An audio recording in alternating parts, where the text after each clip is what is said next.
Hello, in today's video we're going to be going over some both Excel and Google Sheets tips and tricks that you can use for your financial reporting or dashboards.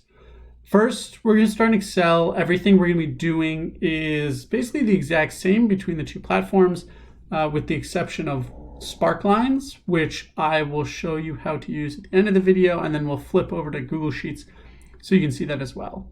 So the first thing I always like to recommend, and for bookkeepers who are building their first dashboards or reports for clients, if we open up a new sheet, I always like to make sure I turn the grid lines off. And so this gives us this nice white background so that you don't have to look at them or see them, and it makes it a little bit cleaner when you're building your tables or reports. So now if we have a financial report, let's say already built, another feature I like to do is use the end of month function. And so this will automatically give us the end of the month of the next date. So in this example, our dates start at 12/31, which is just start period up here. The 1 signifies do the 1 month after the previous date, and do that all the way across. Now, the benefits of this are if you're using the Genius Sheets formulas and you have all of this data linked through formulas, we see this right now table goes through 11/30/2021. If your period ends, there are November 2021 ends, and now the December 2021 ends, and you're going into January. We're going to change this month to 1/31/2021. All of these numbers are then going to update, go across, and your formulas are automatically going to resync to QuickBooks and pull in that new data. And now we can see the most up-to-date month is 12/31. So this allows you to build fully dynamic, rolling trailing 12-month financial statements or reports easily using this end of month function, EO month. This is the exact same between both Excel and Google Sheets, and you can use it in the same way. The next thing I like to do and show people is for the formatting. This one is a little bit more specific, but I typically like to have the negative numbers highlighted in red. And you can do that by going into, let's open up the formatting here. If you go into currency, and it'll let you select the one both with the dollar signs, and then if you can choose to have parentheses around it or no parentheses around it, and you can make it consistent for your table. And that makes it a little bit easier for you to quickly scan within your spreadsheet where any negative numbers are coming from. And so this also is the same between both Google Sheets and Excel. The next feature that I like to talk about is freezing the panes.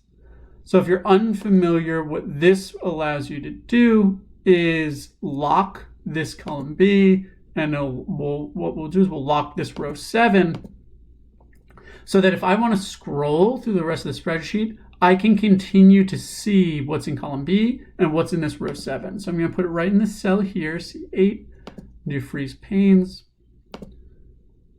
And now, if I scroll, it keeps me on this column B, so I can still see, and then I can still see the dates as well. And so this is super handy for when you're sending client financials for large financial reports or models, and they want to be able to quickly see numbers across that large spreadsheet.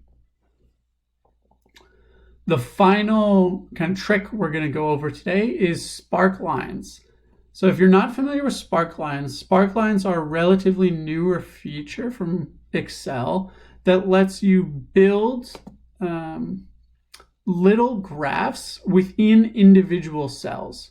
So if you click on Insert, and then you'll see the Sparklines up here, and then we're going to click on Line. It's going to ask us the data that we want. So in this example, I'm going to take everything in this row, and then it's going to generate a little graph that shows me how the data is trending.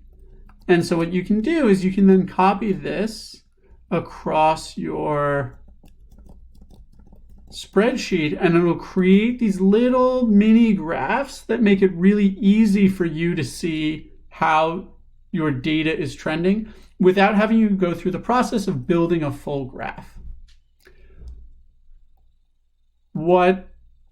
It's a little bit different to do it in Google Sheets.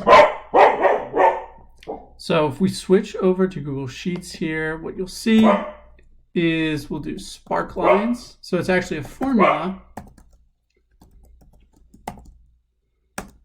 And then it'll generate the exact same kind of sparkline graph that we saw in Excel. So I hope these are helpful and give you a leg up when you're building your reports and dashboards. As always, if you have any questions, feel free to reach out, and happy to help.